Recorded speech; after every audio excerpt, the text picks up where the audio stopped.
TMS அவர்களை பற்றி இன்னும் சொல்லணும்னா, அவர் காலத்திலே சமகால பாடவர்களோட சீர்காழி கோவிந்தராஜன் அவர்களோட, பிபி ஸ்ரீனிவாசோட, ஏஎம் ராஜாவோட, இப்படி பல்வேறு சமகால பாடல்களோட இணைந்து நிறைய பாடல்கள் அவர் வெற்றிகரமான பாடல்களை கொடுத்துருக்காரு.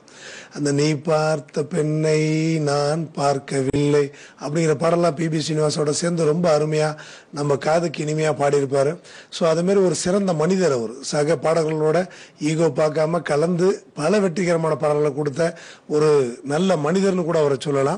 பறவையை கண்டான், விமானம் படைத்தான், பாயும் மீன்களின் படகினை கண்டான், எதிரொலி கேட்டான், வானொலி படைத்தான், எதனை கண்டான், பணந்தனை படைத்தான், மனிதன் மாறிவிட்டான், மதத்தில் ஏறிவிட்டான் அப்படிங்கிற பாடல்லாம் அவரோட வாய்ஸ்ல கேட்கும்போது எவ்வளோ அருமையா இருக்கும். இந்த அத்திக்காய் காய் காய் ஆலங்காய் வெண்ணிலவே அப்படின்னு காய் காய் காய்னு முடியும் ஒரு பாட்டு அருமையா எழுதியிருப்பாங்க. அந்த பாடலாம் அவரோட வாய்ஸ்ல கேட்கும்போது ரொம்ப அருமையா இருக்கும். உன்னை எறிந்தால் நீ உன்னை எறிந்தால் உள்ளபடியே அந்த உன்னை எறிந்தால்ங்கிற பாட்டை கேட்டு இன்னைக்கு முன்னாடி உட்காந்துருக்கேன்னா அதுக்கு காரணம் அந்த பாட்டு கண்ணதாசன், அதே மாதிரி அதை பாடின டிஎம்எஸ் அவர்கள், அதே மாதிரி எம்ஜிஆர் அவர்கள்.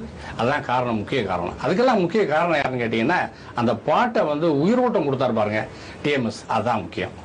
அவருடைய பாடல்களில் நிறைய அர்த்த புஷ்டி உள்ள பாடல்கள் நிறைய இருந்தது. அந்த பாடல்களை கேட்டு மக்கள் உணர்ந்து அவர்கள் உயரணும்னு நினைச்சா கண்டிப்பா உயரலாம் சார். அதுக்கு உதாரணம் நான் ஒருத்தன் சார்.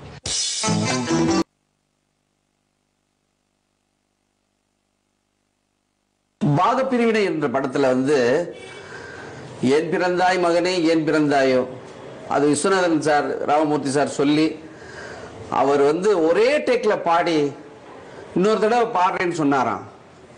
இதே அழுக வச்சுட்ட, இன்னொரு தடவை பாட வேணாம், இதே போதும் அப்படின்னு சொல்ல பாட்டு ஏன் பிறந்தாய் மகனே ஏன் பிறந்தாயோ.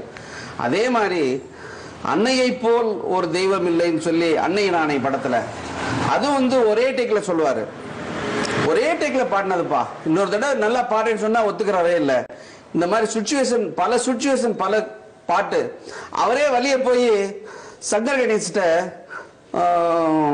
நான் ஏன் பிறந்தேன் கணேசா இன்னொரு தடவை பாடிடுறேன், இல்ல சார் எல்லாம் கரெக்டா வந்துருச்சு பாடிடுன்னு சொல்லி, அதாவது ஒரு சின்ன மாத்திரை தெரியாம வைப்பாராம். அது என்னன்னா, உயிர் கொண்ட ஓவியம் ஒன்று சேர்ந்ததென்று மனம் கொண்ட இன்பம் எல்லாம் கடல் கொண்ட வெள்ளமோ, உயிர் கொண்ட ஓவியம் ஒன்று. இந்த இடத்துலதான் விட்டு மூச்சு வாங்க வரான். பாடுறப்போ கட் பண்ணி பாடி இருக்காரு. இந்த மாதிரி ஒரு சிறு சிறு விஷயங்கள் வைக்கிறதுக்கு இவரே டேக் எடுத்து பாடுவார்.